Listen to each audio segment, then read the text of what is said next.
6 months of the FX3.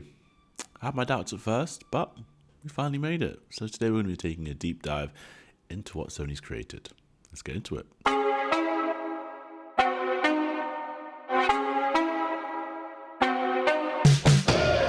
Yo, what's going on, guys? It's your boy JC, and to answer the question that is on everyone's mind, should you buy the FX3? Yes. No. I don't know. It depends. I would, if I was in your position and you are on the fence, just rent it out. It won't really cost you that much. Find somewhere where you can rent it out, take it on a shoot, practice, and see what you like about it. But if you want to know everything before you buy it, this is the video to watch. There may be a few out there already, yes. I'm biased, but I think this is going to be better than all of them. I'm not going to talk about the typical things, not going to talk about the things that everyone already knows, but the things that you get from a real user experience. So yeah, we'll start off with the negatives just so we can end on a positive. So first off, we'll go through who this camera is for and why I actually class that as a negative. Because in my opinion, this Sony FX3 classes as a cinema camera. Yes, but is it quite a cinema camera? Not as much as it could be. Now, why I say that is I do think that this camera could be like a perfect bridge that gaps mirrorless cameras and cinema cameras. You know, just being that phase where people want to start getting into cinema cameras, learning more about how cinema cameras work, but then also still being that mirrorless form factor and not being so intimidating to someone who is on a mirrorless camera. I'll give you a case in point for that. You know, when I was using my Sony a7 III and then I jumped to my not my FX6, when we rented out some FX6s for a project coming out very soon. When we were renting out the FX6s, there was a massive jump. There was a lot of things that I didn't know about, a lot of things that I was confused about, and it's because you're just not used to that on a mirrorless camera. Whereas I think the FX3 could be that perfect like middleman where you go from that mirrorless camera of the Sony a7S III to the cinema camera of FX6. Now, how can they do that? Well, we can add the two things that I do have in my disadvantages for the software.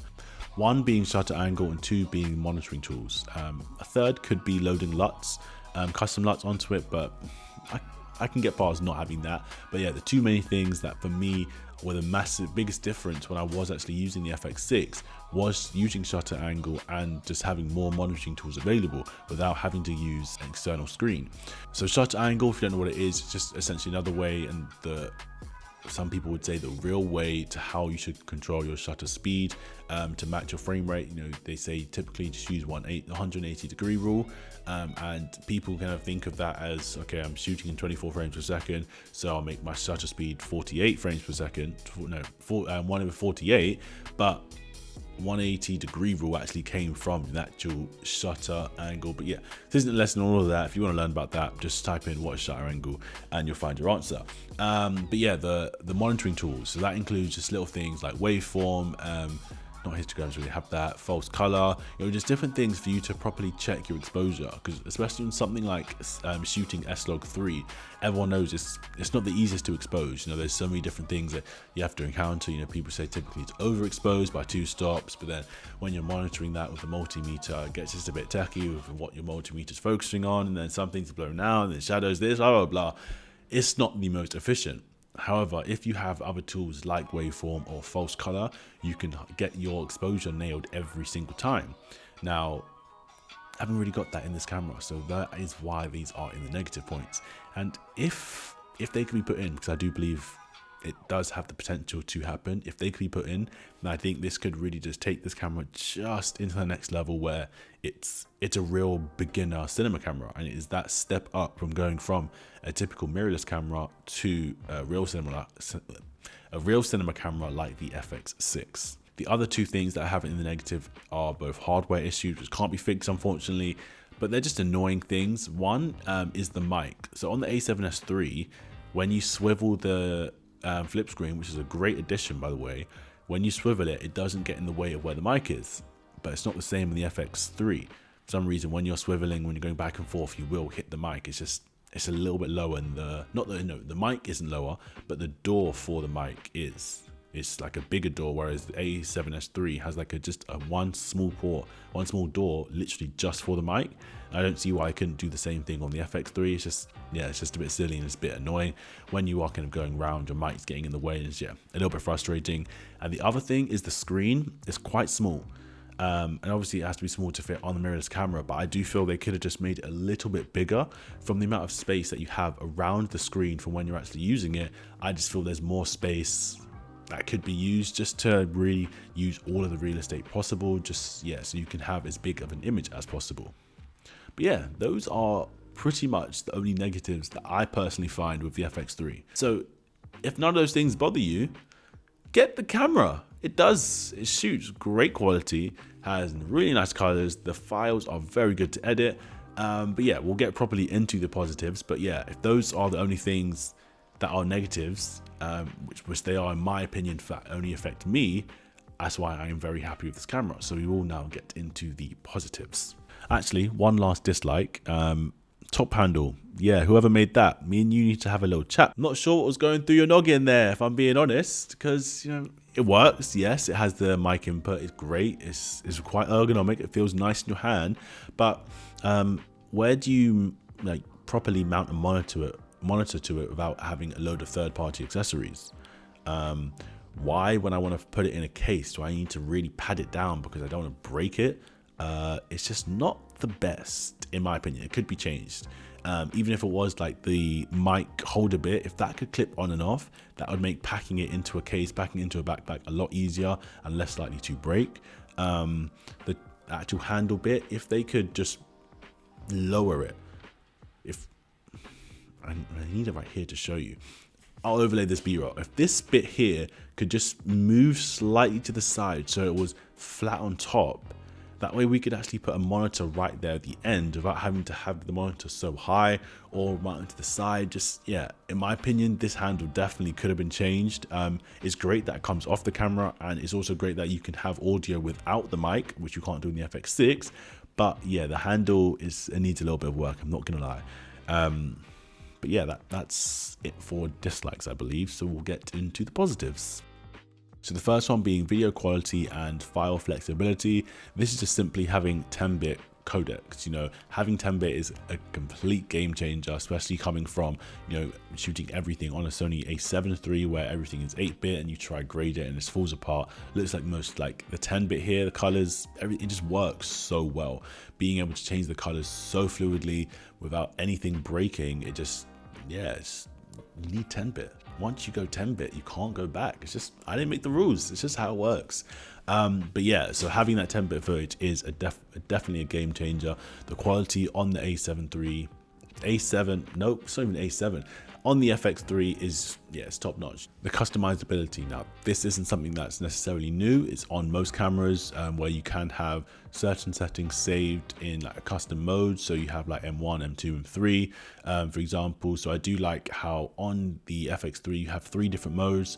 Obviously they are all for video because it is a video centric camera. I think they are for video. I've never tried it for photo, but I'm pretty sure it is definitely for video. And yeah, that for me works perfectly. I can have one for my slow motion, one for my normal 24p, and another one for 60 frames per second when I want that midpoint. I might slow it down, I might not, might just want to shake it up a little bit. But yeah, that is definitely a benefit that I really do enjoy having, and yeah, it works really well. I wouldn't say I actually missed the dials. That is one thing that this doesn't have that, you know, the mirrorless cameras did have, where you would switch the dial. I do like the mode button where you can just drag down, press the mode button, you can drag down for what you want. I think it does kind of clean up that space and makes that dial at the top slightly irrelevant. I think this makes the camera look a little bit cleaner, and obviously cleans up the top where it is completely flat. But yeah, that's just a personal opinion. Some people might like the dial with maybe a bit quicker, but I've never been in a point where I need to change modes that quickly. Like, I know you hear it a lot when people while I'm focusing on the camera, I want to be able to switch from this mode to this. Like, I've never been in a position where I really need to just switch while I'm still holding the camera up and just switch just like that. Maybe it's just me, but yeah, I mean, I have that 2-3 seconds to put the camera down and change something. Just me. SD cards. So one, this camera does still take SD cards, and you can shoot 4K on most SD cards. If you want to shoot in the all intro mode, then you do need a V90 card, I believe. I think so. yeah, I think you need a V90 card at minimum, and then to shoot 4K 120 all intra, you do need the Sony CF Express card. As no Pro Grade have made some out, so yeah, you just need a Pro Grade. You just need a CF Express Type A card for that mode. But for everything else, you can shoot on a normal SD card, and that for me is a massive benefit because memory is not cheap, and having to go out and spend more money on SD cards is just not what you want to be doing, or money on CF Express cards. So that is why, again, why I say this is like that middleman, that bridge between mirrorless and cinema camera, because cinema cameras, they need expensive media to be recording onto them. Not really the FX6, because that again can take SD cards as well. But if you look at the camera DJI just released, like, buying those SSDs, they're not cheap. So the fact that this can do that, it's just like that, again, that nice middle ground of mirrorless and cinema camera. And then what I really like on the SD cards as well, which I've done in the past where I've wanted to use another FX3 on a shoot, you can save all of your settings that you've customized on the camera to your SD cards. And I've done that, put that on my laptop just so it's there always. So if I ever get a new FX3, if I'm renting an FX3, or if I need to replace my FX3, I can load all the settings that I have previously made, everything that I've customized, and it's loaded straight up. It works perfectly. So that is definitely a pro that I wish it should be in all cameras, really, just being able to save all of your customized settings. Next is the photo capability. Now this is something I use massively on the FX3, but I do think it's such a good idea to put this in. And again, what I keep saying, it's middle ground. Having a cinema camera that can take photos. This is the perfect middle mount camera. If they just tweak those little things. Sony, please, give it to us. Oh, we could just be that perfect camera. I'm just saying. I may be a bit passionate about this. Maybe I'm just gonna. Anyway, yeah, having photo capability in a camera, I just think is a great idea. Yes, it's more focused to video, but just having that ability too, because it's not doing anything different really. It's just still capturing on the sensor. So I do really enjoy that this can still take photos, because there are times where you just might want to snap a quick banger. You don't only have one camera with you, so if you know you're going to be shooting both video and photo, and you want predominantly the better video camera, having a camera that shoots photos is fine. It's 12 megapixels. People, it's not enough megapixels. Do you see the difference on your phone?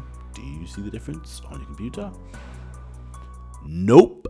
Okay, unless you're going to be cropping in, then fair enough. You need a bit more megapixels if you are doing the crazy crops. But hello, frame correctly. Hello, use the right lenses. Just saying. 1 sec. I'm on 1%. Phone connectivity. Now this for me, game changer. Actually a game changer, because we all had the apps that you could use on your phone to kind of monitor it wirelessly. They say, yeah, not much of a delay, blah blah blah. But on like the older cameras, you just couldn't really monitor it. You couldn't actually use it as a monitoring tool. On these new cameras, I don't know what they did to the Bluetooth connectivity, but the thing works. The thing just works. You know, you can actually use your phone. And I'm not saying this is, I have done it, but I have done this on actual shoots, and using your phone as a wireless technology, as a wireless receiver. You know, it works perfectly. The lag is barely there. Even if you're in another room, it genuinely does work using your phone as a wireless monitor. So that is something I can pick up on this camera for sure. The app I do recommend to use, it's called Monitor Plus. There's a free version and paid version. Paid version's only like, I don't know how much in dollars, maybe like $20, I think. It was like £16. And yeah, that works flawlessly. You can put LUTS on there. You have all of the monitoring tools that I was mentioning that should be in this camera. You have them on the app, so it works there. And yeah, phone connectivity, big tick for that one, because it does work a lot better on this camera.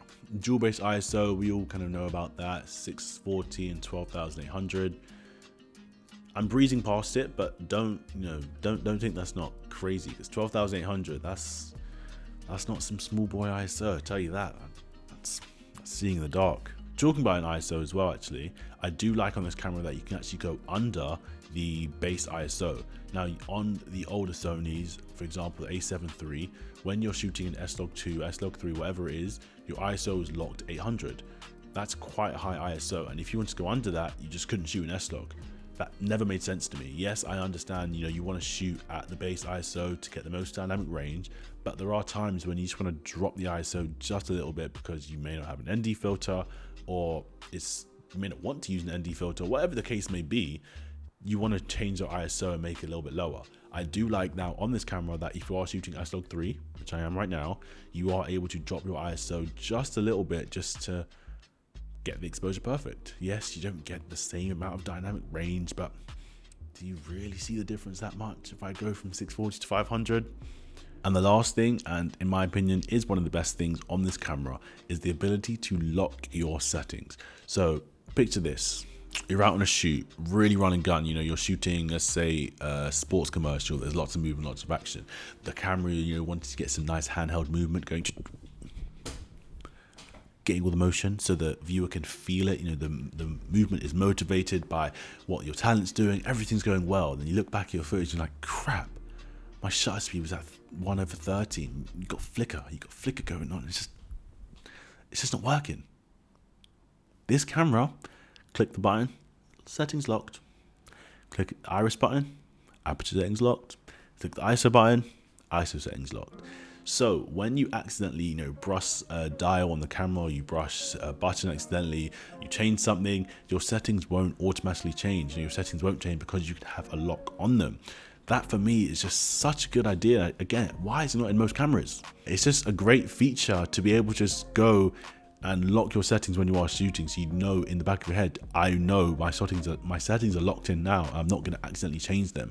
I'm not going to in post have to figure out how I can work around this footage that is in the wrong shutter speed, or the aperture is now changed and we have a different depth of field and the ISO is now too bright because we accidentally just changed the dial. These are mistakes that just can be eliminated, and again, it's just another positive for the camera.